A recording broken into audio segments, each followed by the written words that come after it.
You locked your door last night. You did it without thinking, reached back, turned the deadbolt, maybe checked it twice. You've done it thousands of times. It's automatic. It feels like safety. And in that small, repeated gesture, you've revealed something important about how you understand the world you live in. You believe that where you are is safe enough and that a locked door is sufficient. You're probably wrong about both. Not because your neighborhood is secretly dangerous, but because most Americans have never actually measured their safety. They've felt it. And feeling safe and being safe are two completely different data sets. The locked door is a behavior inherited from habit, not chosen from analysis. The city you live in, the zip code you sleep in, the school district your kids walk through, you probably chose those things based on price, proximity to work, and a general sense of the neighborhood's vibe. Maybe you checked a website once. Maybe you asked a realtor. What you almost certainly did not do is apply a rigorous, multivariable framework to compare your location's actual safety profile against alternatives across the country. That's what this video is. I want to be clear about what I'm giving you before we go further, because this is not a listicle. I'm not reading you FBI rankings and calling it research. What I've built over the past 18 months is what I call the Composite Safety Index, a personal measurement framework that layers 4 data streams on top of each other: violent crime rate per 100,000 residents, property crime rate per 100,000 residents, crime trend direction over 36 months, is it improving or worsening, and a fourth variable most safety rankings ignore entirely: response infrastructure density, meaning the ratio of law enforcement resources, emergency services, and community intervention programs relative to population. A city can have low crime numbers and still be one budget cut away from losing what creates those numbers. That fourth variable is where most people's analysis ends before it begins. The government data I'm working from is the FBI's Uniform Crime Reporting Program and its successor, the National Incident-Based Reporting System, NIBRS, which, as of 2021, became the primary federal crime data standard. The transition to NIBRS matters because it captures more crime categories with more granularity than the old UCR system, which means some cities that looked safe under old reporting look different under NIBRS, and vice versa. Most safety ranking articles you'll find online are still working from pre-NIBRS baselines. I am not. And then there's the research I did personally. Over 8 months, I contacted the police departments and city managers' offices of 32 American cities, requesting their most recent community safety strategic plans. Not just crime statistics, but the documented reasoning behind why their numbers are what they are. 21 responded. What those documents revealed was a consistent pattern. The cities with the lowest and most sustainably low crime rates share specific structural characteristics that have nothing to do with luck, geography, or demographics in the way people assume. They are engineered outcomes, deliberate, reproducible. And the cities that don't have them, including cities you might currently think of as safe, are more exposed than their current numbers suggest. Here's the part most people miss. Low crime today is not the same as sustainable safety tomorrow. Now, 12 cities counted down. And I want you to notice, as we move through this list, that the tension isn't just about which city ranks highest. It's about understanding why. Because the why is what you can use regardless of where you live or where you're considering moving. Each city teaches a lesson. By the time we reach number 1, you'll have a framework that you can apply anywhere. City number 12, Naperville, Illinois. Population approximately 150,000, located in DuPage County, roughly 30 miles west of Chicago. The contrast with its proximity to Chicago is the first lesson the city teaches. Naperville consistently ranks among the lowest violent crime rate cities in the United States for its population tier, and has done so not for 1 or 2 years, but across decades of measurement. The structural reason is property tax base.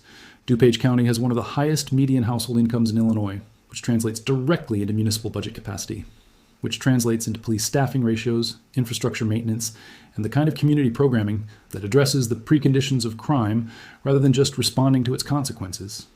Naperville isn't safe because its residents are virtuous. It's safe because it's funded.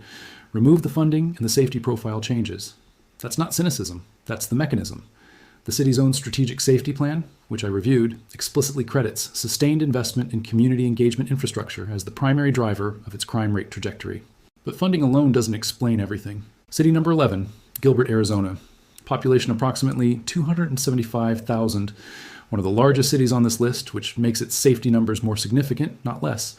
It is substantially easier to maintain low crime in a small town of 20,000 than in a city approaching 300,000.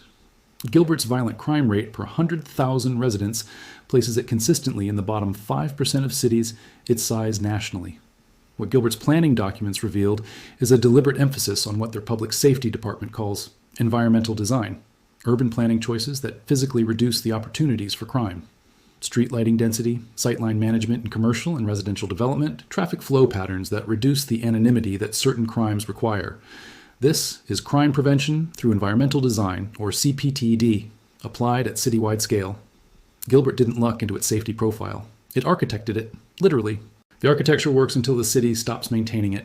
City number 10, Irvine, California.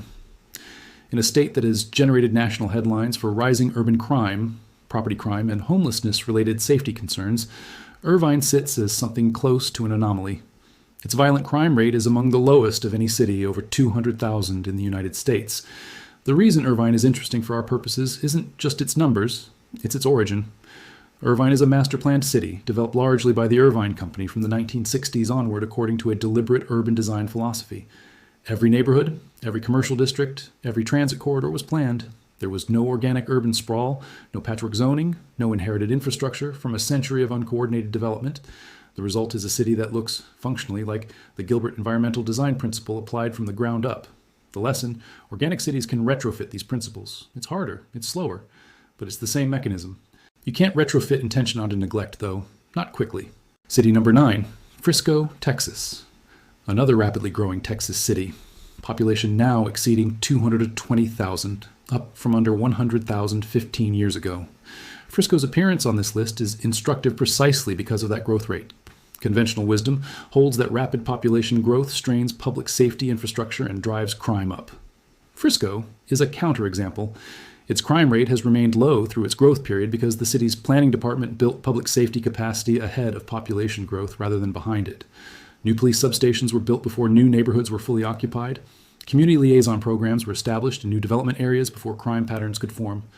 This is prophylactic safety infrastructure, treating crime prevention the way good medicine treats disease prevention.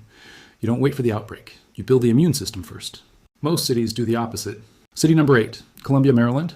A planned community in Howard County, located between Baltimore and Washington, D.C., two cities with significantly elevated crime profiles. Columbia is positioned between two high-crime metros, and its maintenance of a low crime rate makes it one of the most analytically interesting cities on this list. Howard County consistently ranks as one of the safest counties in the United States. Columbia specifically has low violent crime and property crime rates that have been sustained across multiple decades of measurement. What Columbia adds to the framework is socioeconomic integration. It was explicitly designed in the 1960s by developer James Rouse as a racially and economically integrated community with mixed-income housing distributed throughout rather than concentrated in specific zones. The research on concentrated poverty and crime is unambiguous. When low-income housing is clustered in isolated zones, crime concentrates with it. When it's distributed, the effect disperses. Columbia's design philosophy, sustained over 50 years, appears in its crime data. Integration by design is not the same as integration by accident. City number 7, Carmel, Indiana.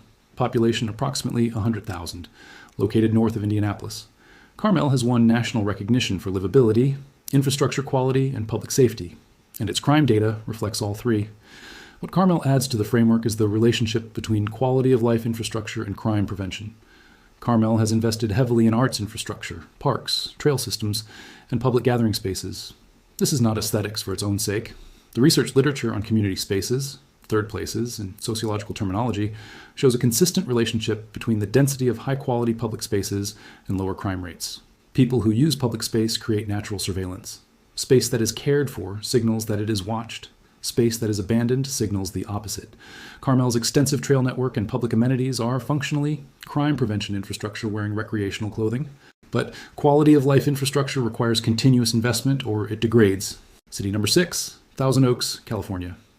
Located in Ventura County, northwest of Los Angeles, in a county that borders one of the most complex crime environments in the United States, Thousand Oaks maintains violent crime rates that rank among the lowest of any California city its size. The structural factor here is topography combined with planning. Thousand Oaks was developed with natural geography as a partial boundary, limiting the kind of high-density transit corridors that, in other California cities, have created elevated crime exposure zones. It's also a relatively affluent community with a strong property tax base, bringing us back to the funding mechanism from Naperville. But Thousand Oaks adds one variable the other cities haven't fully illustrated yet: community organizational density. The number of neighborhood associations, civic organizations, faith communities, and volunteer public safety programs per capita in Thousand Oaks is measurably higher than in comparable California cities with higher crime rates. Social cohesion is crime prevention infrastructure that doesn't appear in any budget line. You cannot mandate social cohesion, you have to build it before you need it. City number 5, Newton, Massachusetts. A city of approximately 90,000 residents immediately west of Boston. Newton's place on this list illustrates the relationship between educational infrastructure and crime. Newton Public Schools consistently rank among the highest performing school systems in Massachusetts, a state that already ranks among the highest nationally. The research connecting educational attainment, economic mobility, and crime reduction is among the most robust in criminology. Cities that invest in educational quality are making a long horizon safety investment. The effects don't appear in the next quarter's crime statistics. They appear in the next generations. Newton's sustained low crime rate reflects decades of compounding educational investment. The lesson for you is temporal. Safety is not only a present tense decision. The city that cuts its school budget today is making a crime decision for 15 years from now. Short-term savings in education are long-term costs in public safety. City number 4, Sunnyvale, California. Located in the heart of Silicon Valley, Sunnyvale has an unusual distinction. It operates a Department of Public Safety in which all officers are cross-trained as police officers, firefighters, and emergency medical technicians. There is no separate police department. Every public safety officer does all 3 functions. The result is a response infrastructure that is both more efficient per dollar and more community integrated than traditional siloed departments. Sunnyvale's violent crime rate is among the lowest in California for cities its size, and has been for decades. What the Sunnyvale model demonstrates is that the structure of public safety delivery, not just the funding level, affects outcomes. You can spend the same money differently and get different results. Most cities haven't examined their delivery structure since the 1970s. Structure is a choice. Most cities just never made it consciously. City number 3, Cary, North Carolina. Population approximately 180,000, located in Wick County near Raleigh. Cary appears on virtually every national low crime ranking every year, without exception. It has done so consistently enough that criminologists have studied it specifically. What Cary demonstrates is the compounding effect of all the previous variables occurring simultaneously. Strong property tax base, environmental design principles embedded in development codes, high educational attainment, high community organizational density, and a public safety department that by its own documented strategy prioritizes community relationship building over enforcement metrics. Cary's police department measures officer performance partly on the quality of community relationships, not only on arrests and citations. This is a structural accountability choice that produces different officer behavior, which produces different community trust, which produces different crime reporting rates, which produces different crime rates. The entire chain begins with how performance is measured. What you measure determines what you get. City number 2, Lexington, Massachusetts.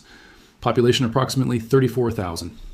One of the smallest cities on this list, and its appearance at number 2 requires explanation. Why does a town of 34,000 rank above cities with vastly larger public safety budgets and populations? Because Lexington's safety profile is the most sustainable on this list when analyzed through the Composite Safety Index's 4th variable, response infrastructure density relative to population. Lexington has an unusually high ratio of active community engagement in public safety.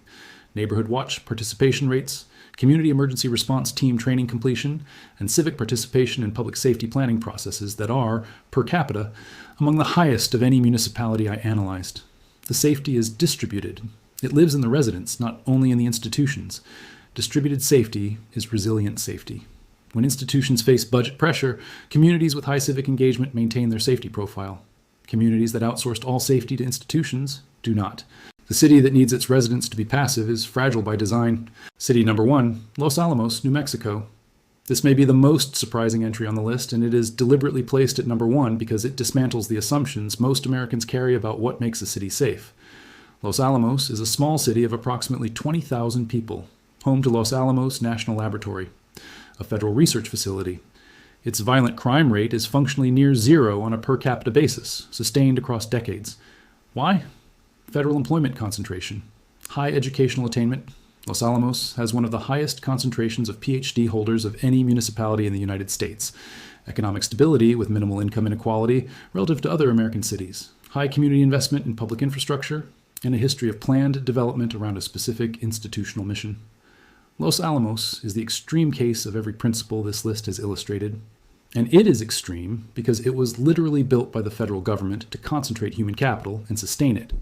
The lesson is not that you need a national laboratory. The lesson is that every variable that makes Los Alamos safe is a variable that can be approximated in degrees by policy choices, community investment, and individual location decisions. Safety at scale is just Los Alamos principles applied with more complexity and less federal funding. Now, 3 historical examples.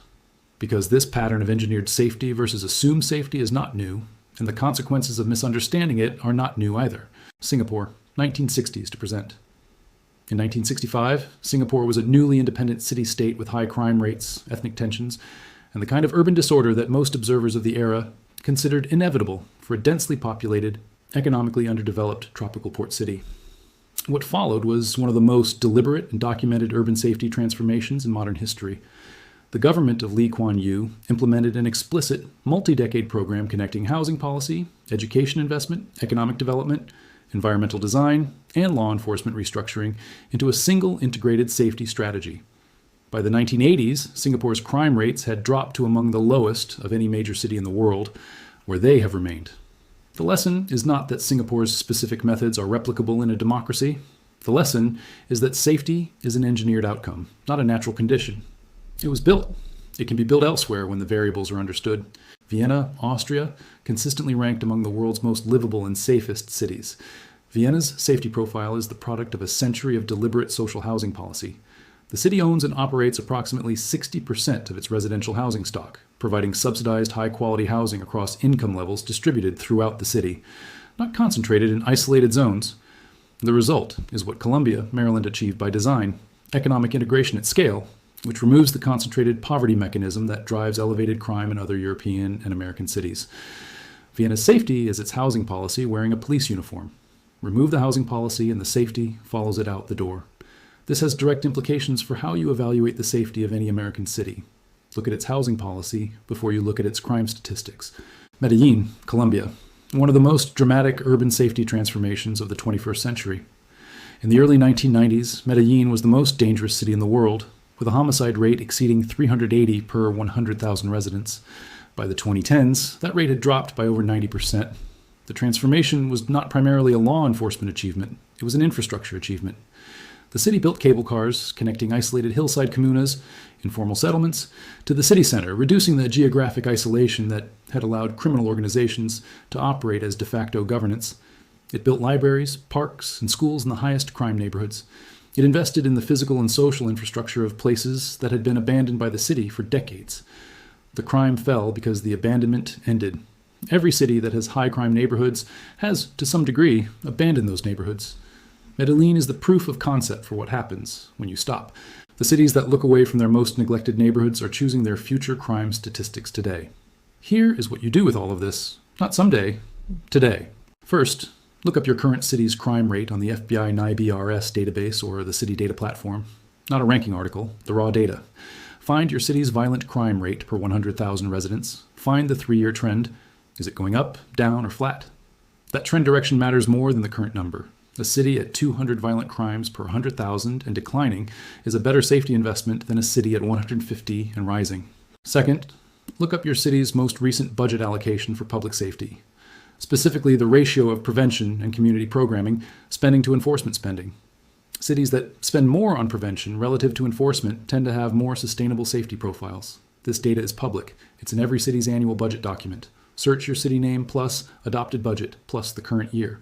Third, if you are considering relocation, and the cities on this list are a legitimate starting framework, apply the 4-variable Composite Safety Index yourself. Violent crime rate, property crime rate, 3-year trend direction, and response infrastructure. Look for cities with active community emergency response programs, neighborhood watch participation data, and school performance metrics. These 4 variables together tell you more than any single ranking. Fourth, regardless of where you live, invest in your own community's organizational density. Join or start a neighborhood watch. Participate in your city's public safety planning meetings. They are open to the public and almost no one attends. The research is unambiguous. Communities with high civic participation in safety planning have better safety outcomes. Your attendance at one city council meeting about public safety is not a small thing. It's the mechanism. Fifth, build your personal safety infrastructure now before you need it. Know your neighbors. Know which of them have medical training, which have emergency equipment, which have skills that become assets in a disruption. The distributed safety model, the Lexington model, lives in those relationships. An isolated household in a low-crime city is more vulnerable than a connected household in a moderate crime city. Here is who you are now that you've watched this. You are the person in your neighborhood, your office, your family, who understands that safety is not a feeling. It's a structure. It's built from specific, identifiable, measurable variables that can be analyzed, compared, and acted on. While the people around you are making location decisions based on vibes and Zillow listings, you are making them based on crime trend direction, budget allocation ratios, community organizational density, and environmental design principles. While they are locking their doors on autopilot and calling it preparation, you are evaluating the systemic conditions that determine whether the door even needs to be locked. You didn't just learn which cities are safe. You learned why cities are safe. That's not the same knowledge. It never was.